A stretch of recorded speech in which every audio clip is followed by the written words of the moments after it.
Hi friends, welcome to Nisharos kitchen. ഞാനിന്ന് വന്നിരിക്കുന്നത് ബ്രേക്ക്ഫാസ്റ്റിന് തയ്യാറാക്കാൻ വളരെ ഹെൽത്തി ആയിട്ടുള്ള ഒരു റെസിപ്പിയുമായിട്ടാണ്. വളരെ സോഫ്റ്റായിട്ട് തയ്യാറാക്കാൻ പറ്റുന്നതും വളരെ ഈസിയുമാണ് ഈ റെസിപ്പി. ധാരാളം ഫൈബറും പ്രോട്ടീനും കാൽസ്യവും അയണും ഒക്കെ അടങ്ങിയിരിക്കുന്നതാണ് ഇന്ന് ഞാനിവിടെ തയ്യാറാക്കാൻ പോകുന്ന റാഗി ദോശ. വെറൈറ്റി ആയിട്ട് നമുക്ക് ഇന്ന് റാഗി ദോശ തയ്യാറാക്കാം. കൊച്ചു കുട്ടികൾക്കും മുതിർന്നവർക്കും പ്രായം ചെന്നവർക്കും അതുപോലെ പ്രമേഹ രോഗികൾക്കും എല്ലാം കഴിക്കാവുന്നതാണ് ഈ റാഗി ദോശ. വളരെ ഹെൽത്തി ആയിട്ടുള്ളതാണ്.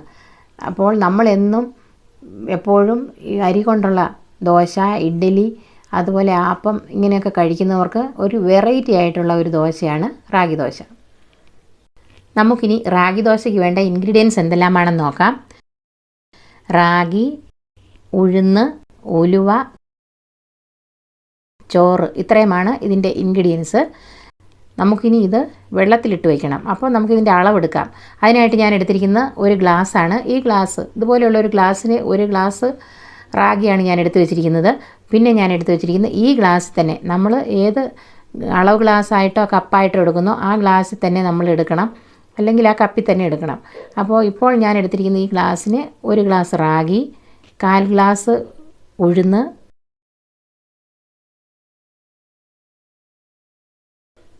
1 സ്പൂൺ ഉലുവ,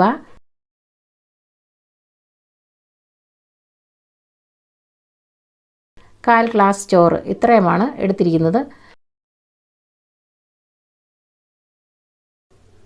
ഇനി നമുക്ക് ഇതിനകത്തേക്ക് വെള്ളം ഒഴിച്ച് വയ്ക്കാം.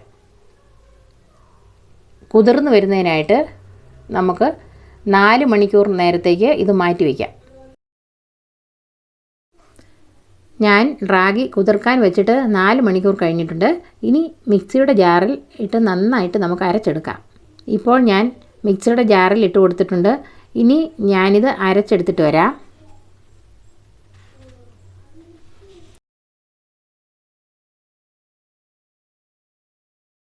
ഇപ്പോൾ ഞാൻ നന്നായിട്ട് അരച്ചെടുത്തുകൊണ്ട് വന്നിട്ടുണ്ട്. ഈ മാവ് ഞാൻ വേറെ ഒരു സ്റ്റീൽ പാത്രത്തിൽ പുളിക്കുന്നതിനായിട്ട് ഒഴിച്ചു വെച്ചിട്ടുണ്ട്. ഇനി ഈ മാവ് പുളിച്ച് വരുന്നതിനായിട്ട് മാറ്റി വയ്ക്കാം.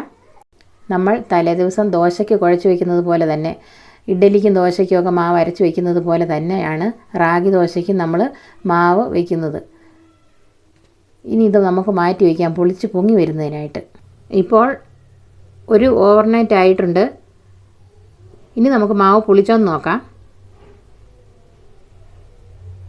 ഇപ്പോൾ മാവ് നന്നായി പുളിച്ച് പൊങ്ങി വന്നിട്ടുണ്ട്.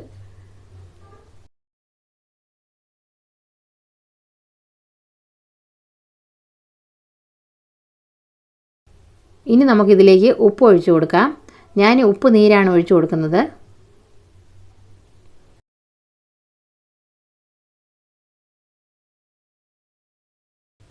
ഇനി നമുക്ക് നന്നായിട്ട് മാവൊന്ന് മിക്സ് ചെയ്യാം.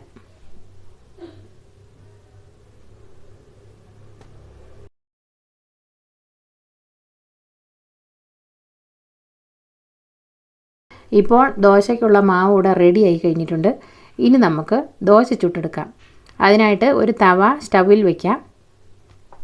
ഇപ്പോൾ തവ നന്നായിട്ട് ചൂടായിട്ടുണ്ട്. ഇനി നമുക്ക് ദോശയുടെ മാവ് ഇതിലേക്ക് ഒഴിച്ചു കൊടുക്കാം.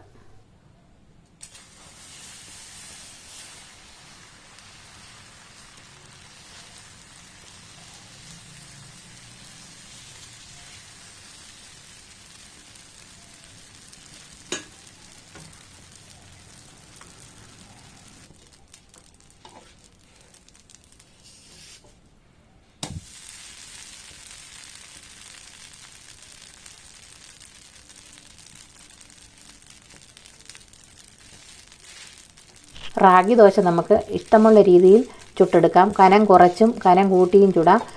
പിന്നെ മസാല ദോശ ചുടുന്ന പോലെ ക്രിസ്പി ആയിട്ട് നമുക്ക് ചുട്ടെടുക്കാം. പലതരത്തിലും നമുക്ക് ഇഷ്ടമുള്ള രീതിയിൽ ചുട്ടെടുക്കാം. പിന്നെ ദോശയുടെ മേലെ നമ്മൾ ഗീ തൂകി അതും നമുക്ക് അങ്ങനെയും ടേസ്റ്റി ആയിട്ട് ചുട്ടെടുക്കാവുന്നതാണ്.